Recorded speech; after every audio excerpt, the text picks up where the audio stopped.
Vamos lá, gente, vamos continuar o toque das trombetas, não é? Hoje eu vou ter que mostrar muitos slides, porque eu acho que o capítulo 9, que fala da quinta e da sexta trombetas, requer isso, e vocês vão ficar até meio assim, caramba, quem já teve oportunidade de ver alguma coisa assim, as analogias, né, que vão ser feitas com as imagens que João nos traz no capítulo 9, na quinta e na sexta trombeta, ok? Então, vamos abrir a palavra lá no capítulo 9 de Apocalipse, onde a quinta e a sexta trombetas são detalhadas, ok? Apocalipse, capítulo 9. Então, como a gente faz sempre, a gente vai ler vamos ler os versículos e começar a falar um pouco, não é? A dissertar um pouco sobre cada um deles. Capítulo 9, no verso 1, a respeito da quinta trombeta, começa os 2 primeiros versículos, não é? Está escrito o seguinte: E o quinto anjo tocou a trombeta, e viu uma estrela que do céu caiu na terra, e foi-lhe dada a chave do poço do abismo.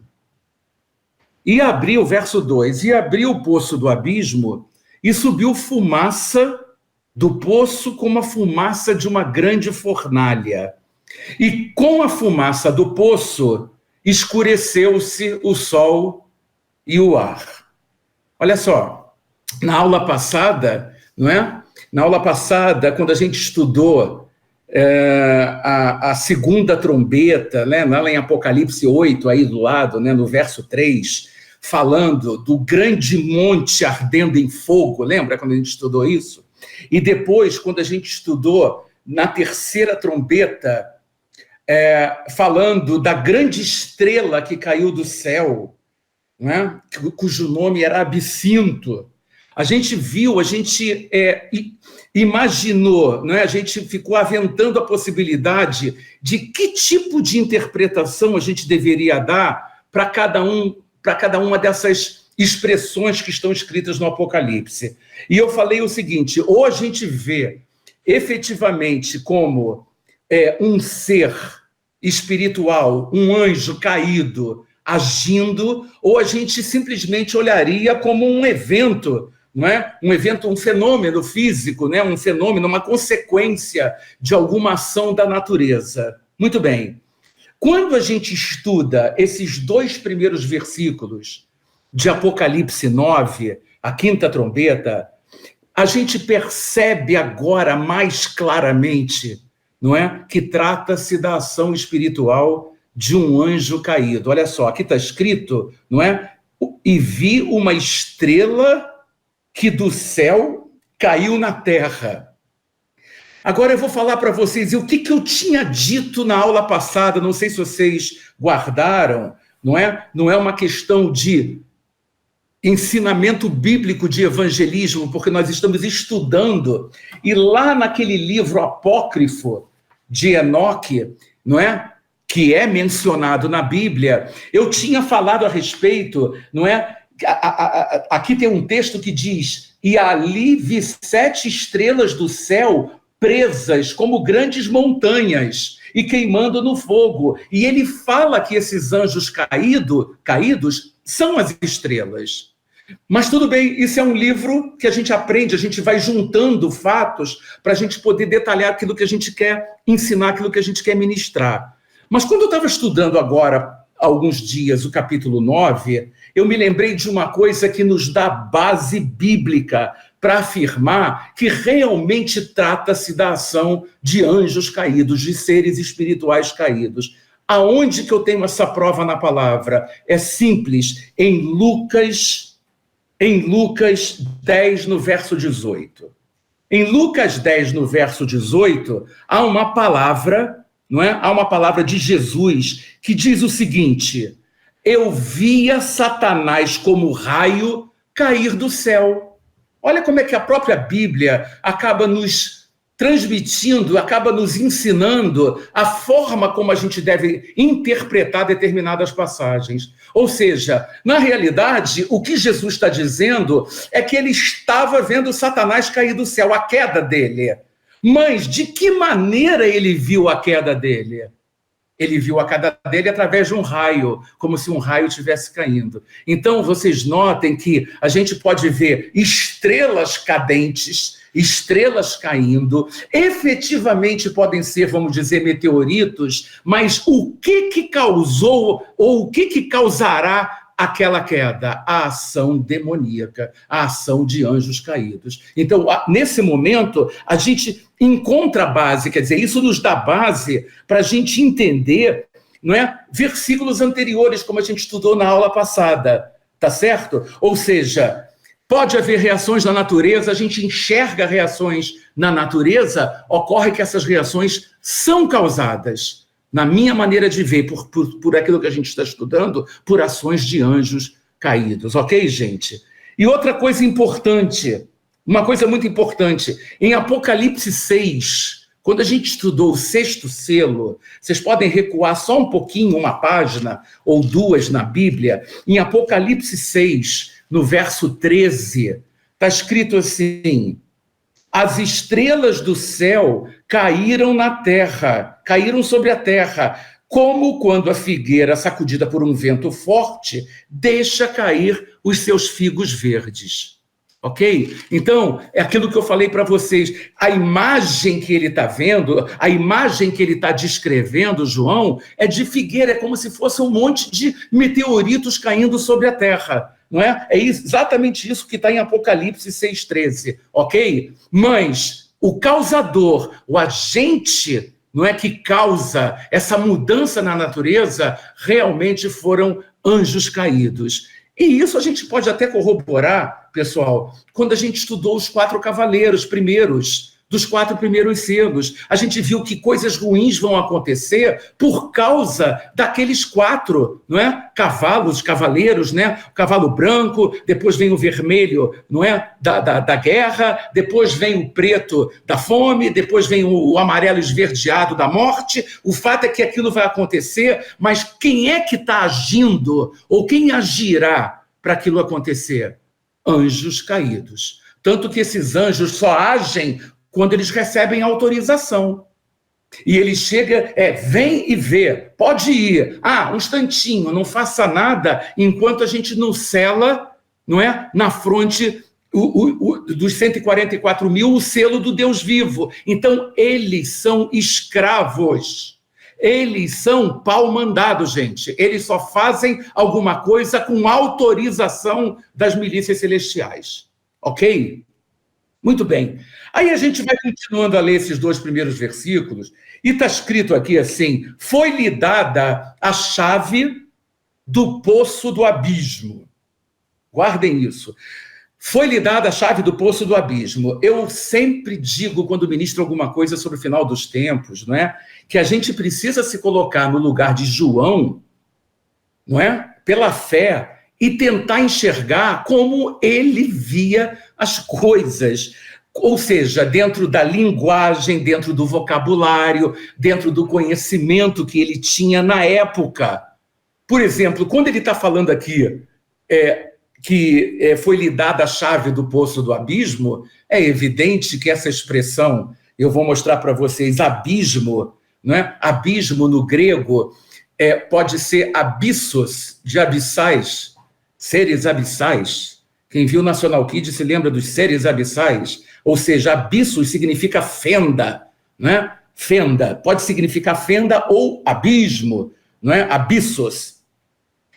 Bom, aí eu vou falar uma coisa para vocês. Tem uma expressão no livro de Jó que se fala em hebraico terrom, não é? E tem outra que se fala Abaddon.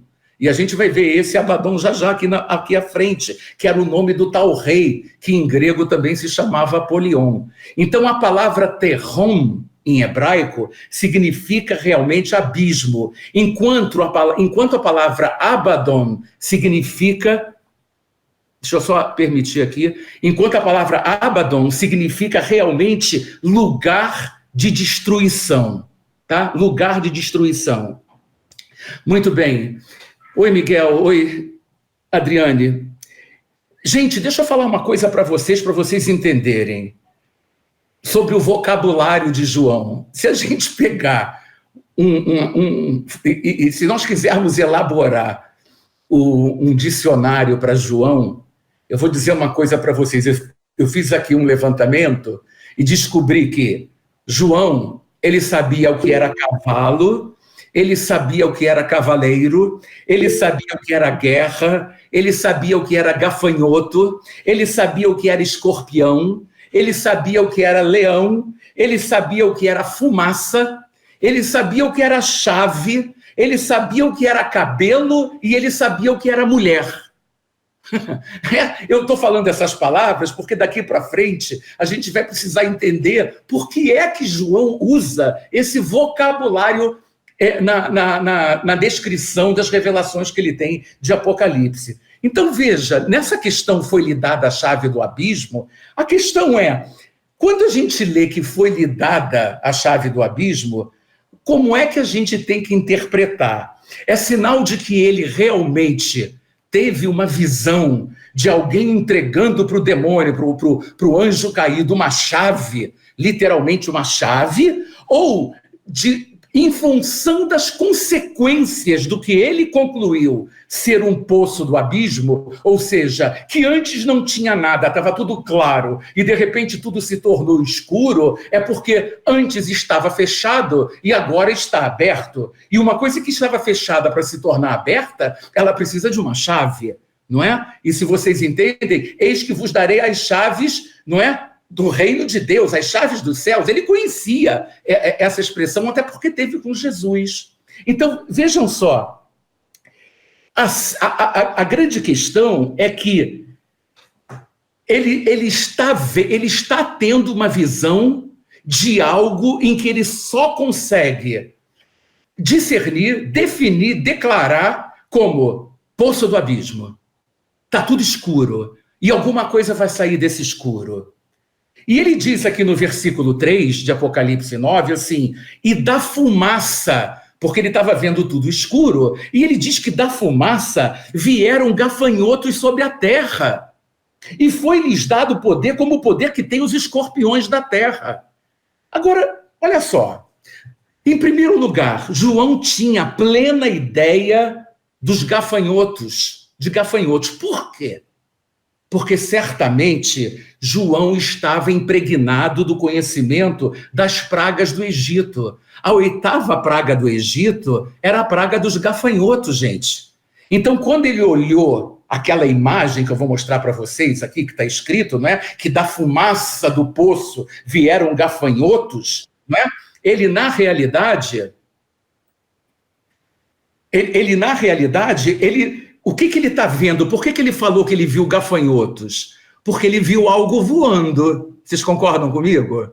Então, em primeiro lugar, ele viu um poço escuro e agora ele diz que vieram gafanhotos sobre a terra. Ora, na mente dele, ele tem Êxodo 10, de 4 a 14 na mente, com certeza. E ele sabe que gafanhoto é algo que ele está querendo mostrar que está voando. Alguma coisa saiu daquele poço do abismo que está fazendo ele voar. Que são elementos voadores.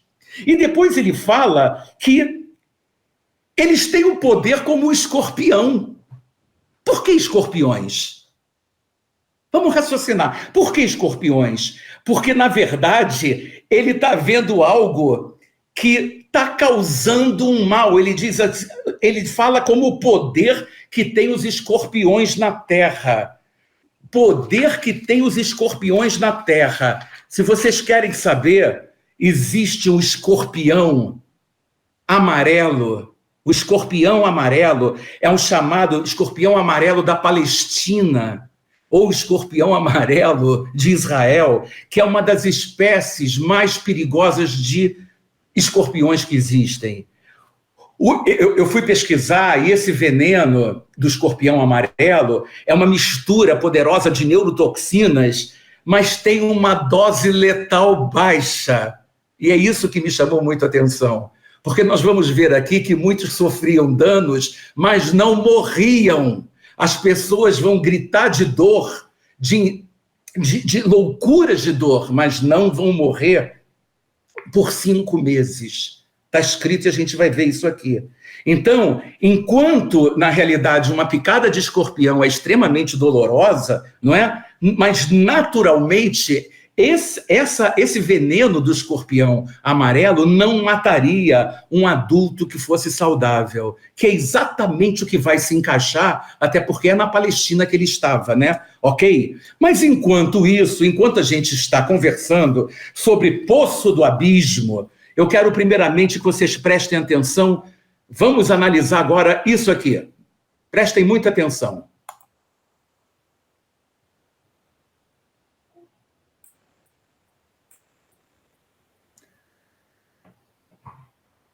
Eu queria que vocês dessem asas à imaginação agora, tá? Nós estamos estudando um livro muito complicado. E esse capítulo é um dos capítulos, na minha opinião, mais desafiadores, na minha maneira de ver, porque a gente precisa entender a cabeça de João. Entendam que João está arrebatado. João está tendo visões. João está tendo visões do futuro. Imaginem se nós estivéssemos há 2000 anos olhando uma coisa dessas. Eu quero que vocês me digam, dever de casa, descrevam com a linguagem de João o que vocês estão vendo. Porque para nós é fácil imaginar um poço do abismo, esse helicóptero aí à esquerda, né? E um monte de helicópteros que estão aqui à direita, que eu vou pedir a vocês que chamem de gafanhotos. Que eu vou pedir a vocês que chamem de gafanhotos. Agora eu vou tirar essa imagem daqui e vou botar uma outra imagem aqui.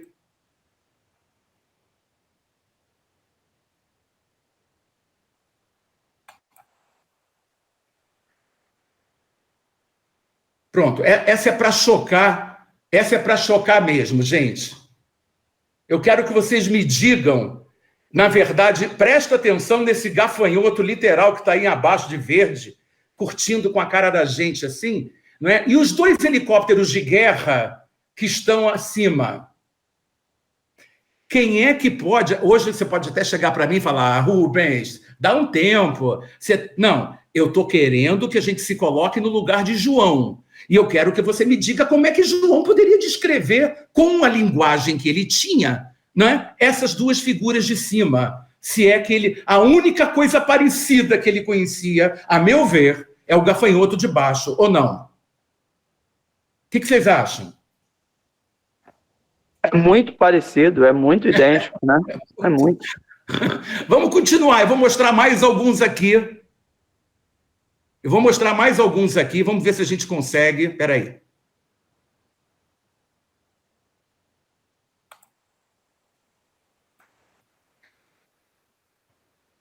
Prestem atenção nisso aqui. Olha esta foto. E a parte de cima, é impossível você dizer, nessa foto, ele diz que gafanhotos, estou falando como helicópteros, né, de guerra. É impossível você dizer se a foto de cima, se você está enxergando um monte de helicóptero parado num hangar, ou num heliporto, ou, não é? Ou se são gafanhotos do Egito invadindo, não é? Ou dá uma olhadinha no gafanhoto de baixo e prestem muita atenção. Como que João descreveria algo como a figura de cima, por exemplo? Se não baseado com aquilo que está exatamente embaixo. Vou mostrar outra aqui. Espera aí.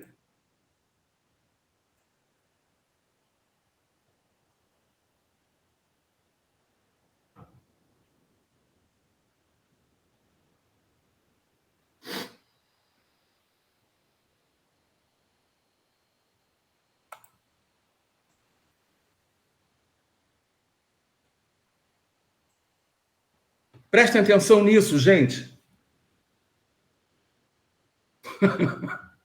É muito interessante, né? É uma coisa assim, né? Eu tenho, assim, pela fé, né? Se é gafanhoto ou helicóptero, olhando a figura de baixo e as de cima, né? Se você escurecer a de baixo ou deixar verdezinha as de cima, para mim é quase a mesma coisa. Por uma diferença de 2000 anos, não vai ser tão diferente assim, concordam? Concordo, plenamente. Então, tudo bem, vamos continuar aqui. Verso 4 disse: foi-lhes dito que não fizessem dano à erva da terra, nem a verdura alguma, nem a árvore alguma, mas somente aos homens que não têm na testa o sinal de Deus. Então, na realidade, aquilo que a gente acabou de ler, vamos imaginar, dos gafanhotos, não é? Que saem aqui, não é? Da fumaça vieram gafanhotos sobre a terra, e foi-lhes dado o poder como que tem os escorpiões. Então está saindo veneno, esse veneno está atacando, e veneno não ataca, vamos dizer assim, ele está causando mal aos homens, mas são os homens que o mal não poderia atacar, como nós estudamos em Apocalipse 7. Não são os 144 mil? Lembra disso? Então, só recordando, se vocês voltarem atrás um pouco, em Apocalipse 7, está escrito, só para recordar: depois dessas coisas, vi 4 anjos que estavam sobre os 4 cantos da terra, retendo os 4 ventos da terra, para que nenhum vento soprasse sobre a terra, nem sobre o mar, nem contra árvore alguma. Vi outro anjo subir do lado do sol nascente, olha só, do Oriente, tendo o selo do Deus vivo.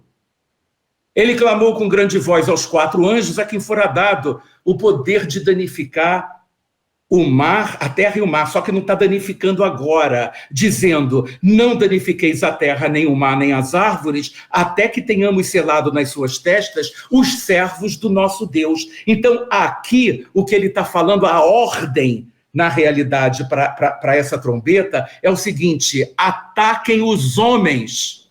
Os homens, nesse momento, vão ser atacados. Como? A visão que João está tendo é de que estes gafanhotos, vamos falar, esses helicópteros, em quantidade que a gente não consegue nem imaginar, estão disparando mísseis que não acabam mais e destruindo as pessoas. É isso que, na minha opinião, é o que ele está vendo.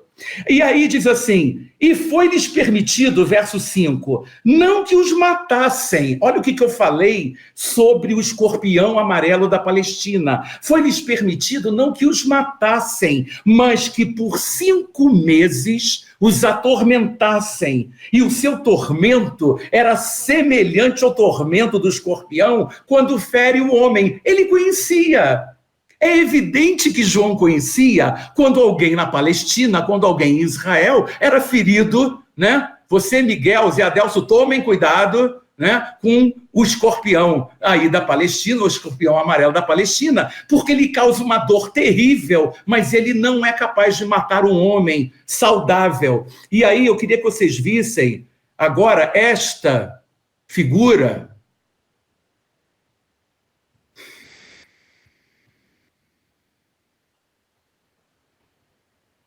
Tá aí, gente. Vocês estão vendo? Olha agora, eu queria que vocês prestassem atenção. Vocês têm um helicóptero abaixo e tem um escorpião em cima. Olha a dificuldade para João, se ele quisesse mostrar como é que ele descreveria tiros de mísseis de um helicóptero saindo e ferindo as pessoas, se a figura que está na mente dele é exatamente a figura de um escorpião. Olha a comparação. Porque, na verdade, o que ele está falando aqui ele não está dizendo que é igual ao escorpião. Ele está dizendo o seguinte, que o tormento daquele que recebe esse míssil do helicóptero é semelhante ao tormento do escorpião quando fere o homem. Percebeu? Que está no verso 5, ou seja, o que ele está dizendo aqui claramente, né, é o seguinte, fere, mas não morre. Perceberam? Fere, mas não morre, tá? Quando chega no verso 6, olha só, quando chega no verso 6, diz assim: e naqueles dias os homens buscarão a morte e não a acharão. E desejarão morrer, e a morte fugirá deles. Vocês se lembram, voltando mais uma vez para Apocalipse 6, quando fala na abertura dos selos, quando chega no quarto selo, não é? Apocalipse 6, verso 8, ali está escrito: o seu cavaleiro chama-se Morte, e o inferno, ou o Hades, ou o Sheol, dependendo da versão, ou além, em outras versões, o seguia. Foi-lhes dado poder sobre a quarta parte, não é, da terra, para matar com a espada, com a fome, com a peste e com as feras da terra. Então, o que acontece aqui, e isso é uma questão que a gente pode discutir, porque não tem como muito afirmar, mas é como se eu chegasse, eu não é? Aquele que tem poder efetivamente, não é? Chegasse para esse cara aqui, não é? Chegasse para esse cara aqui e dissesse: dá um tempo, esse cara está com fome, esse cara está com sede, esse cara é o espírito de morte, ele veio exatamente montado no quarto cavalo, não é? Com ordens para matar um quarto da população da terra. Mas quando esta quinta trombeta é tocada, ele recebe uma ordem para parar, porque eu tenho um outro plano. E aí, gente, você pode chegar para mim e perguntar assim: ô Rubens, por quê? Se estamos exatamente no período da grande tribulação, não é? Sabe, chegando à grande tribulação, estamos nos aproximando da sétima trombeta e tudo mais, né? Já estamos na quinta. Por que é que foi dada essa ordem? A primeira resposta que eu tenho para vocês: não sei. A segunda resposta é para mostrar que é por um período pequeno de tempo. E a terceira resposta que eu tenho para dar, não é a seguinte: isto é, ou pode ser uma prefiguração do que é a perdição eterna, o inferno. Tá? Isso são as maneiras que eu tenho de analisar. Cada um seja livre para, se Deus revelar alguma coisa, me fale também. Porque no inferno as pessoas não vão morrer. A segunda morte é o lago de fogo. As pessoas vão sofrer eternamente, é o que está escrito na palavra. Então, esta parte dessa quinta trombeta, falando realmente que as pessoas vão buscar a morte e não vão encontrá-la, para mim é uma alusão, para mim é uma prefiguração daquilo que realmente vai acontecer depois, quer dizer, para mim já está acontecendo, e depois quando forem lançados, julgados, lançados no lago de fogo, ok? Mas esse é o Rubens que está falando para vocês meditem a respeito disso, tá bom? Muito bem, agora vamos lá. O versículo 7 diz que o aspecto dos gafanhotos era semelhante ao de cavalos aparelhados para a guerra. Não falei que João gosta de gafanhoto, ele entende isso? Não falei que João gosta de cavalo? Aí ele diz assim: e sobre a sua cabeça havia como umas coroas semelhantes ao ouro, e o seu rosto era como o rosto de homem. Então, olhem essa figura aqui. Vamos dar mais um slide aqui para ilustrar essa aula.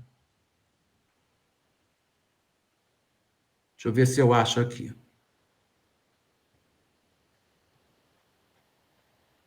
Está aqui. Prestem muita atenção agora nesta figura que vocês estão vendo aqui, gente. Apocalipse 9, verso 7. O que eu coloquei para a gente comparar? Apocalipse 9, 7. Vou repetir o versículo, hein? E o aspecto dos gafanhotos era semelhante ao de cavalos aparelhados para a guerra. Sobre a sua cabeça, olha os cavalos aqui, olha os cavalos, né? Eu não consigo apontar aqui com o mouse, mas vocês estão vendo os cavalos ali, os cavaleiros, né? Montados, tem o quê? Tem dois cavalos, um atrás, 3, não é? Olha como é que eles eram aparelhados para a guerra, com metais. Os olhos, obviamente, dos cavalos eram protegidos, né, por causa das lanças e das flechas inimigas, e eu coloquei um gafanhoto embaixo, que é um helicóptero embaixo, e ele diz aqui o seguinte, né, cavalos aparelhados para a guerra. Olha, comparem o cavalo de frente e essa figura do helicóptero. O que me chama mais atenção? Porque ele diz que o seu rosto era como o rosto de homem. Não era como o rosto de homem, era homem. Só que ele nunca podia imaginar que um ser humano podia estar num negócio desse, gente. Isso para ele, nem a ideia de disco voador rolava na cabeça de João naquela época, tá certo? Então, na verdade, quando ele diz que o rosto era como de homem, olha só como é que tem dois pilotos aqui, um piloto e um copiloto nesse helicóptero, né? Vocês estão vendo? Um à esquerda aqui na janela, um à direita. Então, na verdade, é essa comparação, ele está vendo e ele está descrevendo alguma coisa, como é que eu vou saber se é exatamente isso? Mas se ele estivesse vendo esta figura de baixo, ele certamente poderia descrever como se fosse cavalo aparelhado para a guerra, ok? Tá? Vamos lá, vou continuar aqui. No verso 8 é mais incrível ainda, que ele diz: e tinham cabelos como cabelos de mulher. Olha como é que ele conhecia cabelo, conhecia mulher.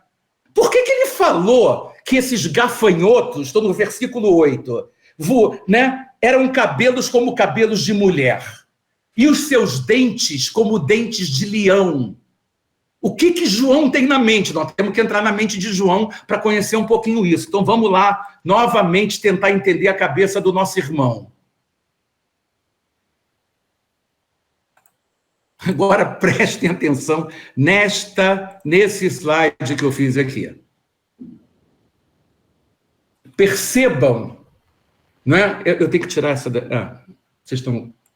Percebam o helicóptero em cima, não é? Que é o gafanhoto. Vejam as hélices em cima que estão rodando.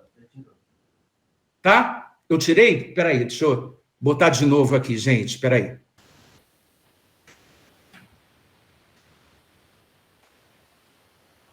Pronto, gente, está aí. Desculpe.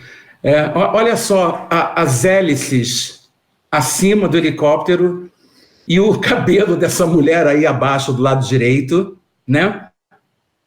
E quando ele, obviamente, quando tinha que falar de gafanhoto, e ele não podia saber exatamente porque é gafanhoto, mas como assim? Essas rodas que estão abaixo, não é, do helicóptero, percebam como ele comparou como dentes de leão.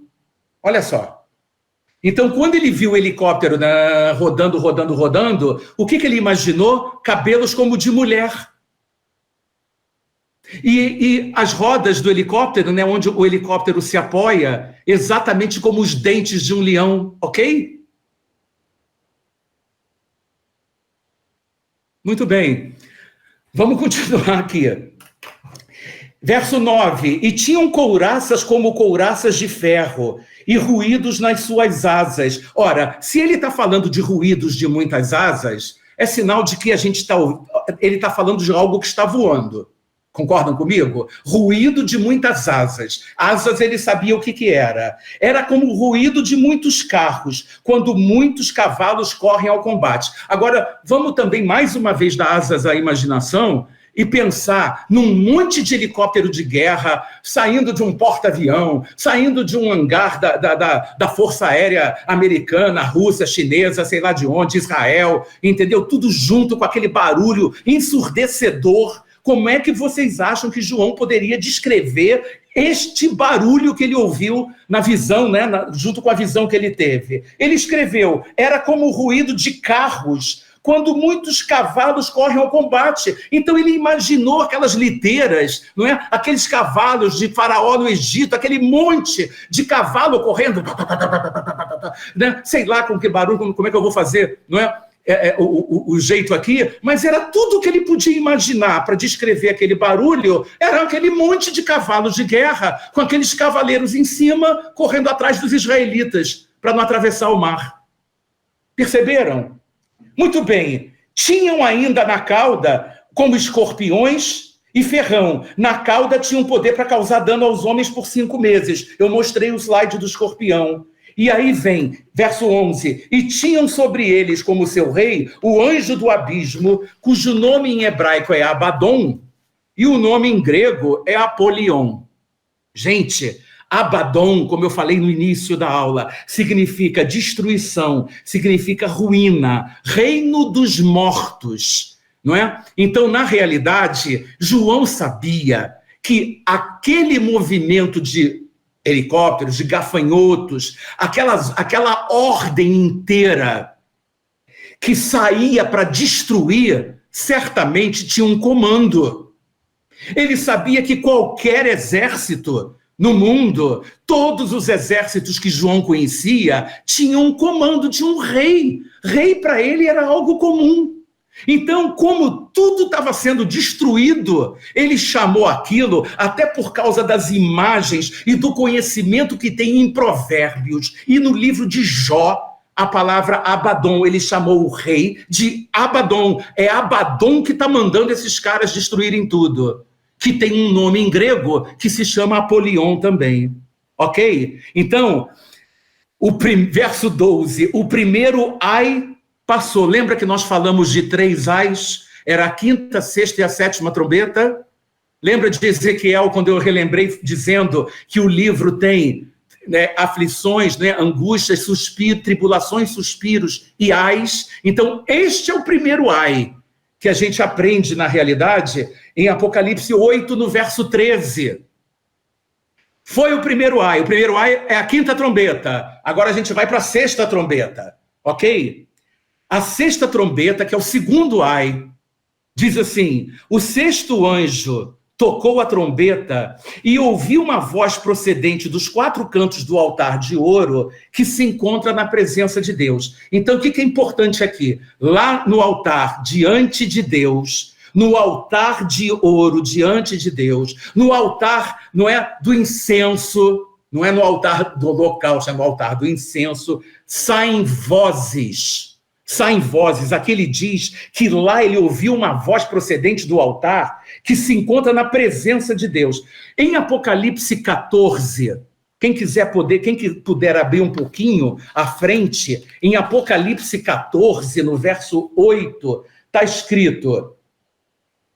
É 8 que eu botei? Eu acho que eu botei errado aqui, deixa eu ver. 14, 18. Apocalipse 14, verso 18. Está escrito: ainda outro anjo saiu do altar, o qual tinha poder sobre o fogo, e clamou com grande voz ao que tinha a foice afiada, dizendo: lança tua foice afiada e vindima os cachos da vinha da terra, porque já as suas uvas são maduras. E em Apocalipse 16, no verso 7, um pouquinho mais à frente, né? Apocalipse 16, no verso 7, está escrito: ouvi uma voz do altar responder: na verdade, ó Senhor Deus Todo-Poderoso, verdadeiros e justos são os teus juízos. Verdadeiros e justos são os teus juízos. Então, voltando para Apocalipse no capítulo 9, não é? Então, houve uma voz que saiu do altar, ok? O que está falando aqui no verso 12? No verso, 14. Dizendo ao 6º anjo, o mesmo que tem a trombeta, solta os 4 anjos que se encontram atados junto ao grande rio Eufrates. Olha que coisa tremenda. Muito bem, primeira coisa que eu quero mostrar para vocês. Vamos lá, vamos analisar esse texto sobre anjos que estão presos nas regiões espirituais do Eufrates e que vão ser soltos para executar determinado ministério. A primeira coisa que eu quero que vocês vejam é Apocalipse 16. Lembra daquele jeito que eu falei para a gente ver a continuação de trombetas e taças? Eu quero que vocês olhem Apocalipse 16, a partir do verso 12. Apocalipse 16, 12, a gente vai estudar isso mais à frente, mas eu quero que vocês acompanhem. Diz assim: o 6º anjo... Notem que aqui é a 6ª trombeta. Agora eu estou falando do 6º anjo. Derramou a sua taça sobre o rio Eufrates. Olha como é que o contexto é o mesmo. E a sua água secou-se para que se preparasse o caminho dos reis do Oriente. Verso 13. Então vi 3 espíritos imundos semelhantes a rãs, saírem da boca do dragão, da boca da besta e da boca do falso profeta. E o 14 são espíritos de demônios que operam sinais e vão ao encontro dos reis de todo o mundo a fim de congregá-los para a batalha naquele grande dia do Deus Todo-Poderoso, ou seja, que é a batalha do Armagedon, que a gente vai ver quando a 7ª taça for derramada. Muito bem, né? A 6ª taça for derramada. 7ª. Então, o que eu quero mostrar para vocês aqui? O que eu quero... 6ª taça. O que eu quero mostrar para vocês aqui? Em primeiro lugar, eu não sei se vocês têm acompanhado, eu vou mostrar aqui uma coisa interessante.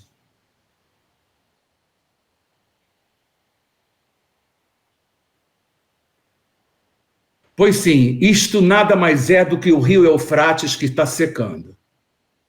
E agora, gente?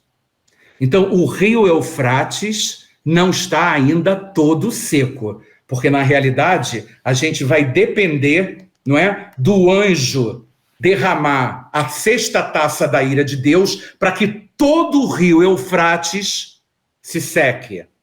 Mas o que eu quero mostrar para vocês é que ele está se secando aqui. E outra coisa, quando o rio Eufrates seca, ele permite que chineses, russos, todos os demais amarelos, japoneses, indonésios, filipinos, vietnamitas, cambojanos, enfim, todo mundo que está lá na direita, todo mundo que está lá no Oriente da Ásia, possa atravessar e chegar até Israel. Isso está lá em Israel. Isso está lá em Isaías, capítulo 11, versículo 15. Isaías 11, 15? Lê aí, Adelson, você abriu? Abri. Lê, por favor. O Senhor destruirá totalmente o braço do mar do Egito e moverá a sua mão contra o rio com a força do seu vento. Ele o ferirá e o dividirá em 7 correntes e qualquer atravessará de sandália. Você vê?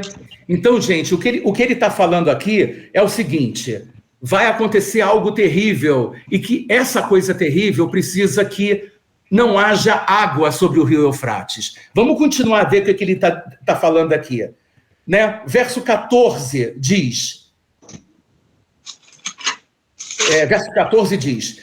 eu li, né? Solta os 4 anjos que se encontram atados junto ao grande rio Eufrates. Muito bem. Gente, eu quero, antes de falar sobre essa questão dos anjos presos, eu quero dizer uma coisa clara para vocês. O único livro, a única fonte que eu conheça, que detalha toda aquela história de Gênesis 6, dos filhos de Deus que se relacionaram com as filhas dos homens, que na verdade era uma coisa que foi totalmente contra a vontade de Deus. Pecado de demônios de muito poder, e não foi à toa que veio o dilúvio, não é? Nós conhecemos essa história. Todo o detalhamento disso está no livro apócrifo de Enoque. Quem quiser, como ilustração para estudo, compre esse livro, ou compre um livro. Eu tenho os livros apócrifos que eu gosto de ler de vez em quando, e para mim me ajuda muito. Você precisa apenas discernir por que é que um livro desse não está na Bíblia. E você encontra, quando você está com a Bíblia no coração, isso aqui não é bíblico. Mas não importa, importa que você está... A Bíblia diz para você ouvir tudo e reter o que é bom, então retenha o que é bom. Né? Então eu quero que vocês entendam o seguinte: por exemplo, um desses anjos terríveis se chama Azazel. Mas o nome Azazel está na Bíblia. O nome Azazel, se você tem a versão, a NVI, a nova versão internacional, ou se você tem a King James, né, essa versão, ou se você tem aquela versão... Eu tinha uma outra versão que eu tinha separado aqui. Pelo menos essas 2 versões, eu sei que você pode... Almeida Revisada. Almeida Revisada também fala em Azazel. Então, eles trazem um versículo que, prestem muita atenção, está em Levítico 16, no versículo 10. Fala, isso quando Arão... Não é? Pegava 2 bodes, não é? Por causa do pecado do povo, E um ele imolava e o outro ele colocava as mãos e mandava para o deserto. Não sei se vocês se lembram dessa história, vale a pena ler. Isso no dia do Yom Kippur. Então ele diz o seguinte: mas o bode sobre o qual caiu a sorte para Azazel será apresentado vivo ao Senhor para se fazer propiciação e será enviado para Azazel no deserto. Em outras versões, a versão revista e corrigida e a versão revista e atualizada, ele diz não Azazel, mas ele fala do bode emissário. Então, o que eu quero mostrar para vocês? Eu quero dizer para vocês o seguinte: conforme nós lemos em Judas 6, aos anjos que não guardaram o seu principado, mas deixaram sua própria habitação, reservou na escuridão e em prisões eternas até o juízo daquele grande dia. Então, o que acontece é que esse Azazel, eu estava lendo sobre esse cara, aqui o livro de Enoque diz que por causa dele surgiu o ateísmo na terra. Por causa dele cometeram fornicação, muitos se perderam, tornaram-se corrompidos em todos os seus atos. Estou falando de Azazel. Aqui ele fala do nome de outros anjos. Ele diz aqui que Azazel ensinou os homens a fazer espadas, facas, escudos, armas de guerra e não sei mais o quê. Então eu quero que você entenda o seguinte: quando mandava o bode emissário e imolava o outro, são dois aspectos do sacrifício de Cristo, né? Quando a gente lê em Levítico 16. Porque Cristo foi imolado como Cordeiro de Deus. O outro é que na cruz ele levou os nossos pecados. Então ali é uma prefiguração do sacrifício perfeito. Então um era imolado, um bode. O outro era enviado para Azazel. Por que enviado para Azazel? Porque Azazel está preso no deserto. É ali que está o pecado. É por isso que ele fala desses demônios que estão, na verdade, presos em prisões espirituais no deserto. Não queira passar uma noite no deserto sozinho. Vocês já imaginaram naquele frio, entendeu? Porque você vai ouvir vozes, você vai ouvir barulho, você vai se assustar, porque realmente nas regiões espirituais baixas de desertos existem demônios presos. Ok, gente? Eu estava falando a respeito do Azazel. Eu estava falando a respeito desse demônio, não é? E com certeza outros demônios seríssimos que não poderiam estar soltos de maneira alguma na dispensação, né? Nem da lei, nem da graça, nem de nunca, porque o ser humano não suportaria a presença desses seres. Tá? Não suportaria a presença desses seres. Por isso eles foram presos para uma determinada hora, dia, mês e ano, na realidade, né? E o verso 15 diz assim: foram então soltos os 4 anjos que se achavam preparados para a hora, dia, mês e ano, para que matassem a terça parte dos homens. Não é? Então, né? E o verso 6 diz assim, verso 16, o número dos exércitos da cavalaria era de 20.000 vezes 10 milhares. Outras versões falam 2 miríades de miríades. Enfim, tem várias maneiras de falar. E João diz que ouviu, na verdade, esse número. Ele ouviu esse número. Esse número, gente, significa 200 milhões.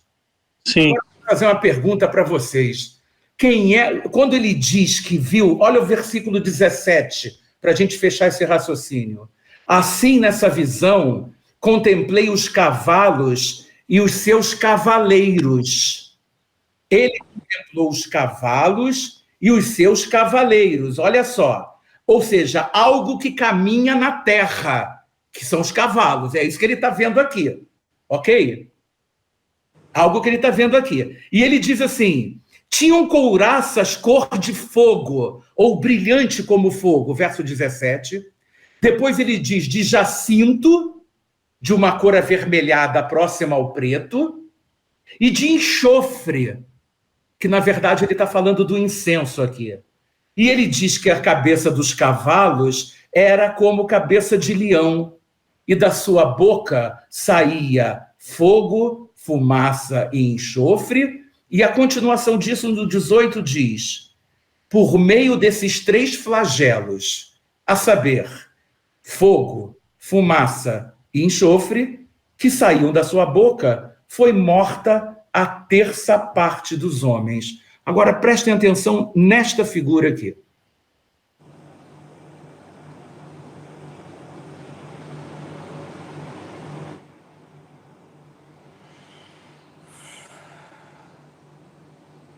Prestem atenção nisso aqui. Vou ler de novo Apocalipse 9, de 7 a 17. Olha aí. De 17 a 19. Assim, nessa visão, contemplei o que os cavalos e seus cavaleiros tinham... Oi? De jacinto e de enxofre. A cabeça dos cavalos era como cabeça de leão. Olha o que ele está vendo aqui. Olha a parte de cima do tanque de guerra. E de sua boca... Ou seja, a parte de cima, né? Ele está vendo alguma coisa em cima que saía aquilo que ele descreveu com o que ele conhecia: fogo, fumaça e enxofre. E ele diz que por meio desses 3 flagelos, não é? Que é fogo, fumaça e enxofre, não é? O que acontecia?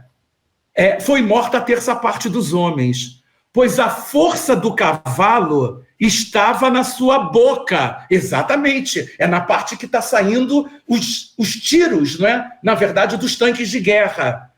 E na sua cauda, porquanto a sua cauda parecia como serpentes. Por que ele está dizendo que a cauda desses cavalos pareciam como serpentes? Olha só o tamanho do como é que se chama? Adelson, você que é militar, como é que chama o nome da esteira? Do cano, né? Que está atirando, né? Na verdade, que parece uma serpente. O canhão O canhão, O canhão do tanque de não sei quantos milímetros que se fala.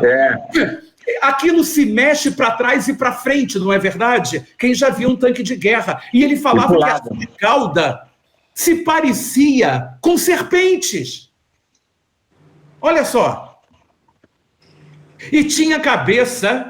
Não é? E com ela causavam dano, exatamente da cabeça que causavam dano, porque em cima da cabeça, lá em cima do tanque, tem sempre um careta com uma metralhadora fazendo coisa, ou não tem?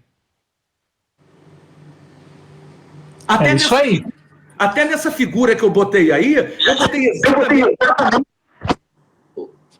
Alguém está com o microfone aberto. Eu botei propositadamente, não é? Uma cabeça causando dano, que é alguém que está ali na cabeça desse tanque de guerra. Vocês perceberam? Então, a impressão que eu tenho quando ele fala dessa 6ª trombeta, assim como na 5ª trombeta, a gente viu que eram helicópteros de guerra, que são tanques de guerra.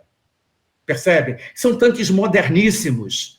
Não é? Eu queria ter mostrado vídeos hoje aqui nessa aula, mas eu fui demovido pelo meu diretor devido ao fato de achar que podia cair se eu mostrasse, tá entendendo? Que o YouTube podia vir aqui e pimba, cortar. Então eu resolvi não mostrar vídeo. Mas tem vídeos que mostram de maneira muito mais clara, não é? Na realidade, né? Oi, filha. De maneira muito mais clara. Aliás, filhas, né? Olha... Eu estou com Natália e Carolina. Não, Carolina e Rebeca aqui, que bom. Entenderam, gente? É isso que ele está tentando mostrar aqui, ok? Verso 19, ele fala que isso, né? Eu acabei de ler. Pois a força dos cavalos estava na sua boca, né? E mostrei esse slide. Agora o versículo 20 diz assim: os outros homens, vamos falar de matemática, aqui tinha sido dado ordem para matar 1/3. Então... os outros homens são os 2/3. Por que isso é um juízo de terços? Porque esta é ainda não uma obra da graça de Deus, mas da misericórdia de Deus. Deus está dando chance novamente para que as pessoas que não foram arrebatadas, para que as pessoas que estão passando pela grande tribulação ainda tenham chance, não é? De serem salvas. Não se deixando marcar pela marca da besta. Ok, gente? Então, o que está escrito? Os outros homens, aqueles que não foram mortos por esses flagelos, não se arrependeram das obras das suas mãos. Olha que coisa. Ou seja, a coisa está pegando para eles e eles estão reclamando,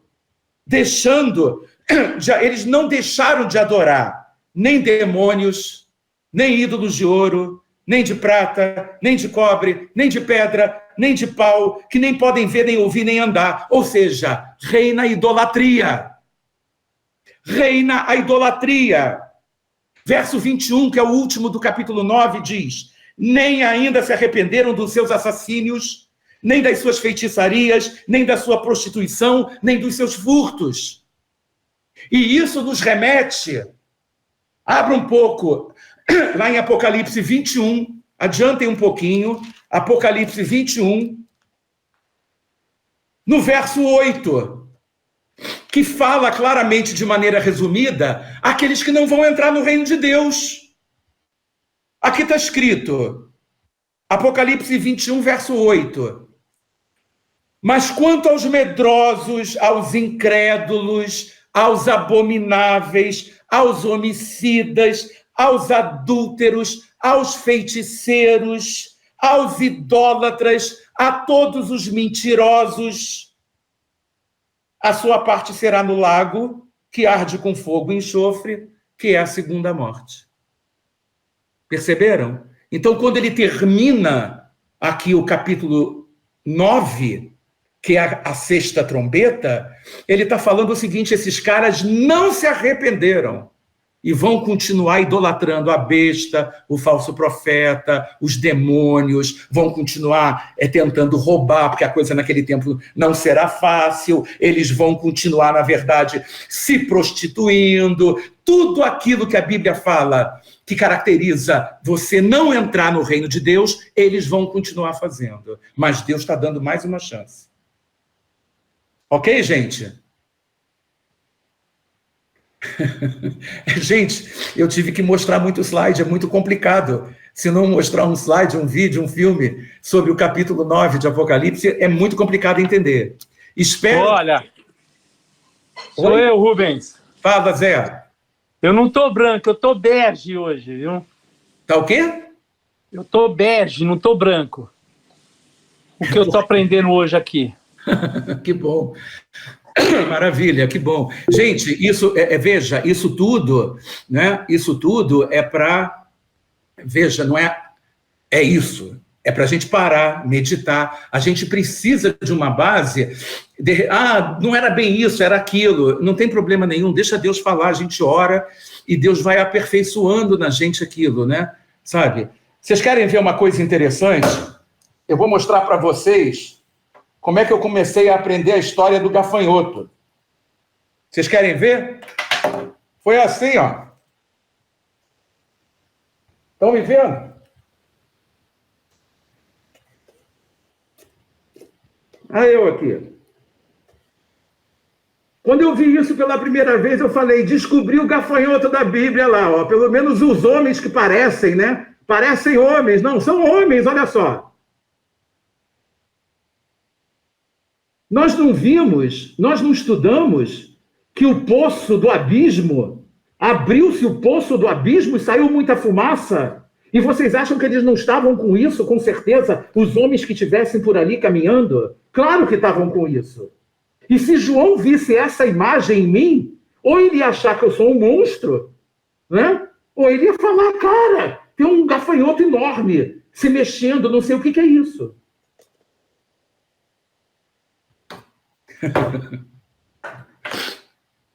Entenderam, gente?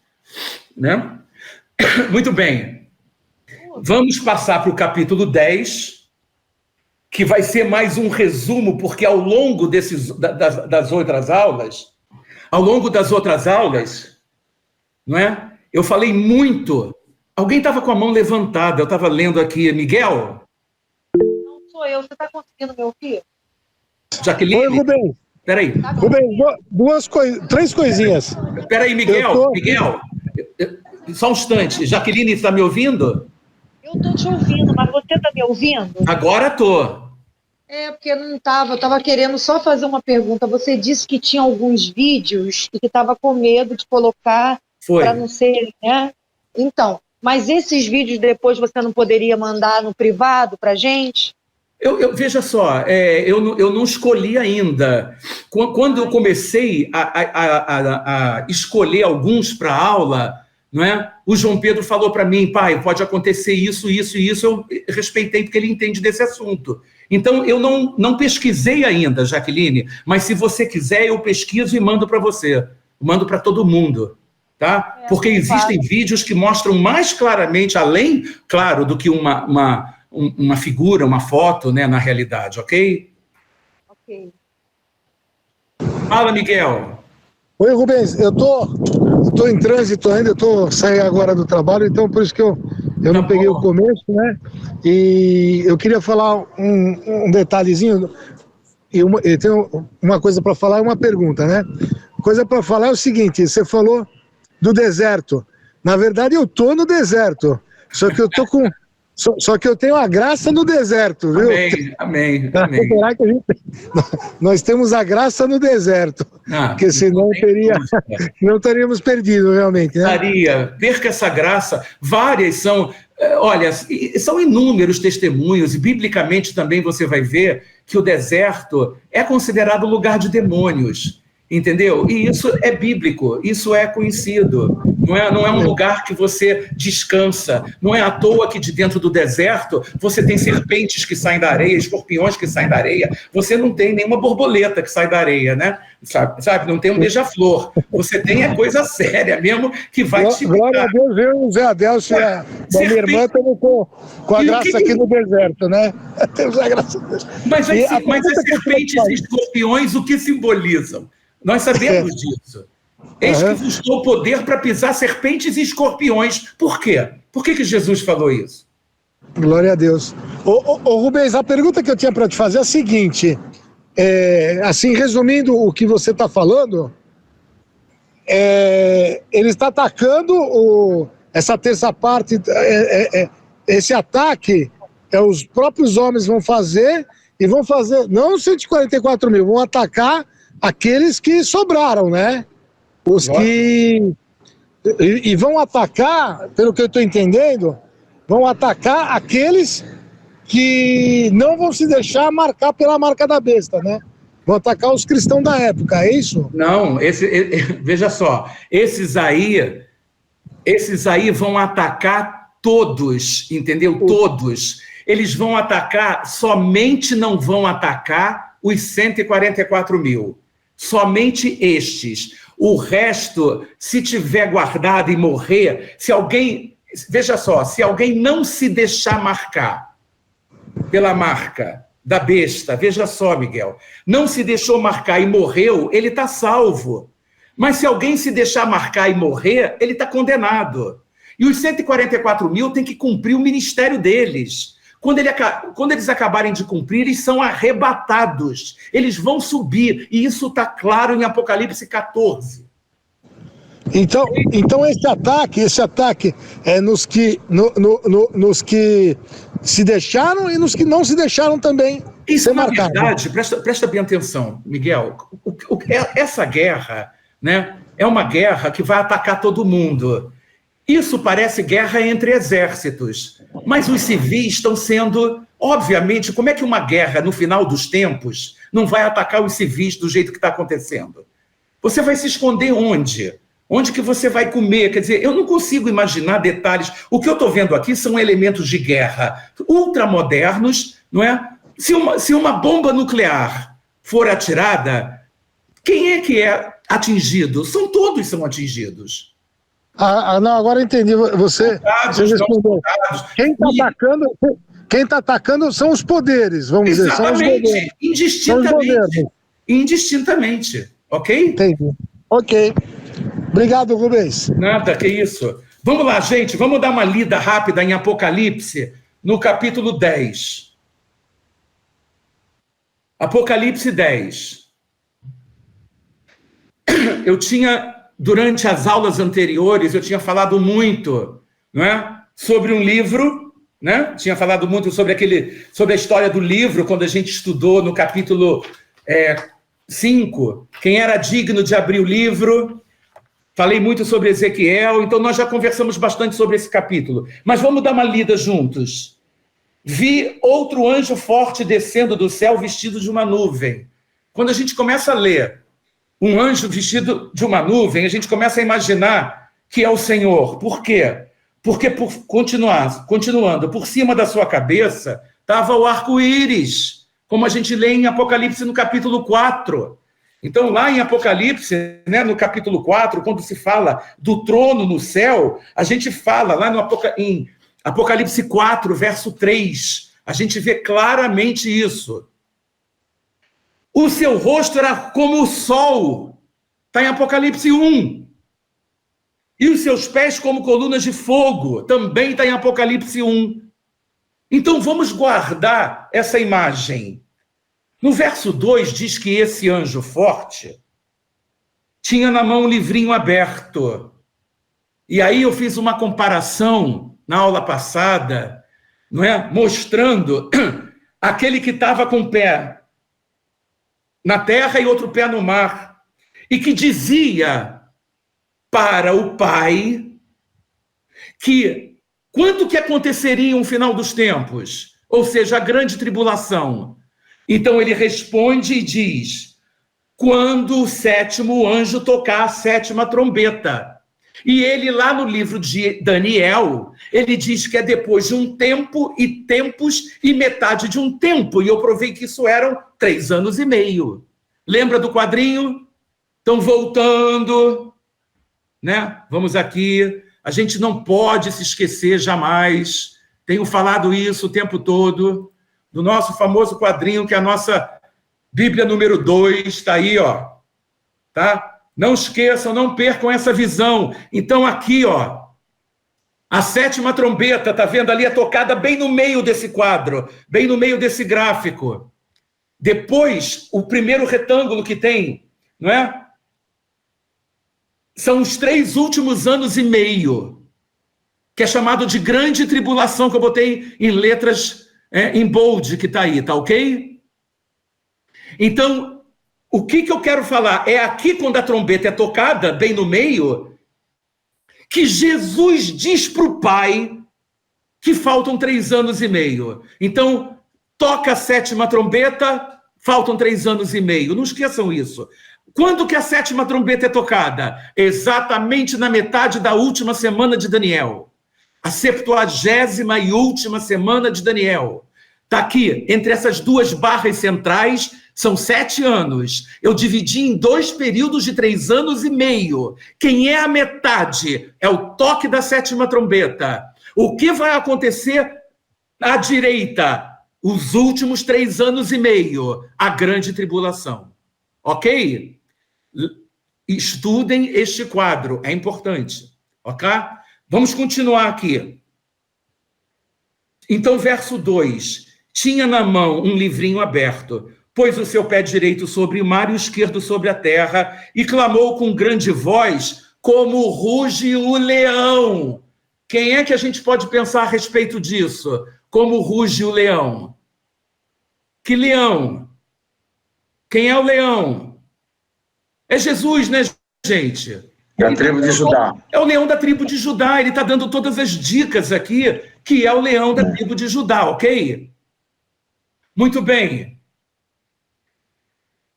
Continuação do 3º versículo. Tendo clamado, os 7 trovões fizeram soar as suas vozes. Então, fica claro que aqui está havendo um diálogo entre o Pai e o Filho. E é assim que João está descrevendo esse diálogo. O leão é o Filho, é esse anjo forte aqui. O Pai, não é? São os 7 trovões. Então ele está vendo um diálogo muito claro entre o leão e os 7 trovões, gente.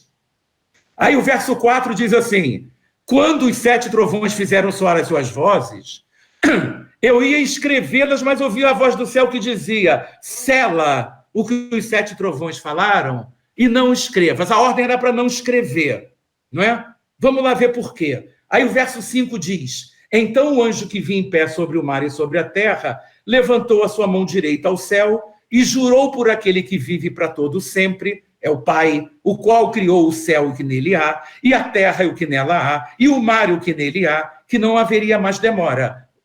Repetindo, mas que nos dias da voz do sétimo anjo, quando ele estivesse prestes a tocar a sua trombeta, se cumpriria o mistério de Deus, como anunciou aos profetas, seus servos. Aí o verso 8 diz assim, gente: então a voz que eu do céu tinha ouvido tornou a falar comigo e disse: vai e toma o livrinho aberto da mão do anjo que está em pé sobre o mar e sobre a terra. Aí, o que aconteceu? Fui, pois, ao anjo e lhe pedi que me desse o livro. João está tendo uma visão. Ele recebe, né? Ele recebeu uma ordem da voz que ele do céu tinha ouvido, que disse para ele: toma o livrinho da mão do anjo que está lá em pé. Ele foi e pediu que desse o livrinho para ele. Por que é que Deus queria que João tomasse o livrinho? Vamos ver por quê. Ele disse: toma-o e come-o, ele fará amargo o teu ventre, mas na tua boca será doce como o mel. Olha que coisa. Então, para a gente poder entender agora este texto, eu queria que vocês abrissem Ezequiel. Abram em Ezequiel, por favor, sem fechar Apocalipse 10. Abram em Ezequiel no capítulo 3. Ezequiel, capítulo 3.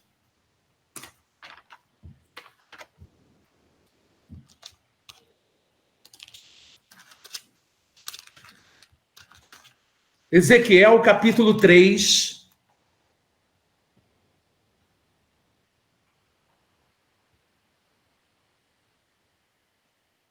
Todos abriram? A partir do versículo... Vamos ler o verso 1, 2 e 3. Olha o que está escrito aqui. E ele me disse: filho do homem, come o que achares. Ou seja, o rolo é comida espiritual, gente. Nós, em espírito, é bem possível que a gente vá comer rolo. Rolo é estrogonofe celestial, entenda isso, tá? Come esse rolo, então vai e fala à casa de Israel. Verso 2, abri a boca e ele me deu a comer o rolo. Então me disse: filho do homem, dá de comer ao teu ventre e enche as tuas entranhas desse rolo que eu te dou. Eu o comi e era na minha boca doce como o mel. Vamos voltar agora para Apocalipse 10. Então, quando Ezequiel, lá no Antigo Testamento, tem a mesma experiência de João, mas quando ele come, tá doce, é pudim. É pudim. Sabe por quê? Porque o livro estava selado. O livro estava fechado. Os suspiros, lamentações e ais que a gente lê que estavam escritas no livro não tinham sido abertas para Ezequiel. Por que não foram abertas? Não é que não foram abertas. Ele recebeu ordem para falar para Israel, mas Israel não ouviu. Israel não ouviu. Então, tudo aquilo que teria que acontecer, Israel... Vamos continuar o texto de Ezequiel 3, só para vocês verem o que está escrito aqui.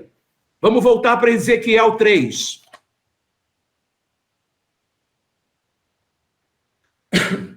Ezequiel 3, versículo 4, diz assim: ele então me disse: filho do homem, vai, entra na casa de Israel e fala e dize as minhas palavras.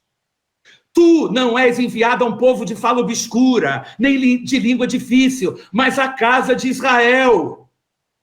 Nem a muitos povos de fala obscura e de língua difícil, cujas palavras não possas entender. Certamente, se eu aos tais te enviara, eles te dariam ouvidos. Se eu tivesse te enviado aos gentios, eles teriam te ouvido, mas você está indo para a casa de Israel. Eles não são de fala estranha, mas eles têm a cerviz dura e não vão te ouvir.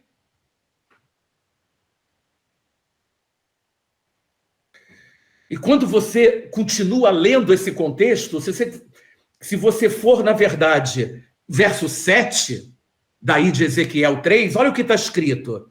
Mas a casa de Israel não vai te querer dar ouvidos, porque não me querem dar ouvidos, pois toda a casa de Israel é de fronte obstinada e dura de coração. Verso 8, mas fiz duro o teu rosto contra os seus rostos, e forte a tua fronte contra a tua fronte. Fiz como diamante a tua fronte, mais forte do que a pederneira. Olha só, dando coragem para Ezequiel. Não os temas, nem te assombres com seus semblantes, embora sejam casa rebelde. Disse-me mais, filho do homem, mete no teu coração todas as minhas palavras, que te hei de dizer, ouve-as com os teus ouvidos. Agora vai ter com os do exílio, Babilônia, aos filhos do teu povo, fala com eles, dize-lhes, assim diz o Senhor, quer ouçam, quer deixem de ouvir. Aquele que tem ouvido, ouça o que diz o Espírito. Então, verso 12, o Espírito me levantou e ouvi por detrás de mim uma voz de grande estrondo que dizia, bendita seja a glória do Senhor desde o seu lugar. Ouvi o barulho das asas dos seres viventes que tocavam uma nas outras, e o barulho das rodas de fronte deles, e o sonido de um grande estrondo. Então o Espírito me levantou e me levou. Eu me fui amargurado na indignação do meu espírito, mas a mão do Senhor era forte sobre mim. Vim aos do exílio que moravam em Tel Aviv, junto aos do rio Quebar, e por 7 dias assentei-me ali no meio deles, atônito. Então o que aconteceu? Ele comeu o livrinho está doce. Se ele pudesse abrir o livrinho, a coisa seria diferente. Então, o que acontece? Vamos voltar agora para Apocalipse no verso 10, no capítulo 10. Apocalipse 10, vamos lá, os 3 últimos versículos para fechar esse contexto. Fui, pois, ao anjo e lhe pedi que me desse o livrinho. Disse-me, toma-o e come-o. Ele fará amargo o teu ventre, mas na tua boca será doce como mel. Agora o livro está aberto. Com o livro aberto, quando você come o que está escrito nos selos, nas trombetas e nas taças, certamente que teu ventre espiritual vai ficar amargo. Vocês perceberam? Agora, esse livrinho, quando ele comer, vai ter que ficar amargo, não é? Por isso ele está dizendo aqui, no versículo 11, então foi-me dito, importa que profetizes outra vez acerca de muitos povos, línguas, tribos, nações e reis. Agora prega para todo mundo, você precisa falar de novo sobre a grande tribulação, e vai ficar amargo o teu ventre, porque o que vem é chumbo grosso, mas agora o livro está aberto, e quando está aberto, vamos fazer uma imagem aqui, as coisas amargas estão saindo de todos os toques de trombetas, e derramar das taças da ira. É por isso que ele recebeu uma ordem de fala de novo, porque Ezequiel não conseguiu, Israel não ouviu, mas os gentios agora precisam ouvir também, junto com Israel. Por isso é que a gente ouviu lá em Apocalipse 7, 14, Senhor, quem são estes que vêm de vestes brancas e palmas nas mãos? Estes são os que vêm da grande tribulação e lavaram suas vestes no sangue do Cordeiro. Vem da grande tribulação. Então, na realidade, agora importa o quê? Que seja pregado novamente. Aqui ele está falando quando João está tendo uma visão. Se ele volta e acorda, na verdade ele está falando para a igreja, gente. Pessoal, por favor, vamos pregar novamente, que a coisa é feia o que vem por aí. A igreja precisa pregar. A igreja precisa falar. Claro que a igreja não está aqui quando ele está tendo a visão. Não é? Isso vale para agora, isso vale para o tempo depois, do tempo depois que a igreja for arrebatada. Os 144 mil vão ter que representar e falar também de novo, porque muitos vêm da grande tribulação e serão salvos. Então, as lamentações, suspiros e ais que a gente lê em Ezequiel estão, na verdade, agora, nesse contexto, sendo abertos, e muitos vão ser salvos porque vão entregar suas vidas a Jesus. Muitos aqui nesta dispensação, ainda pela graça, e depois que a igreja for arrebatada com o ministério dos 144 mil, sem a presença do Espírito Santo, não é? Mas um evangelho de misericórdia, um evangelho de tribulação, um evangelho onde a palavra não é aceitar Jesus, será salvo tu e tua casa, coisa nenhuma. Isso vale agora. Mas naquela época cara, se vier, não está encontrando comida, come capim, entendeu? Mas não se deixa marcar pela marca da besta para você ir no Presunique, cara, porque se você entrar lá para comer, já era, tu vai desfrutar de um monte de coisa maravilhosa aqui, mas já era a tua alma está na mão do diabo. Então aquele que fica vai ter que pagar um preço muito mais alto. Então tem que, como está escrito aqui, em Apocalipse 10, verso 11, importa que profetizes outra vez. É como se ele estivesse falando com Ezequiel. Ezequiel, antes o teu ventre ficou só docinho como mel, era pudim, mas agora é pudim com jurubeba. Agora é pudim com jurubeba. Vai ficar amargo, porque o que vem é amargo mesmo.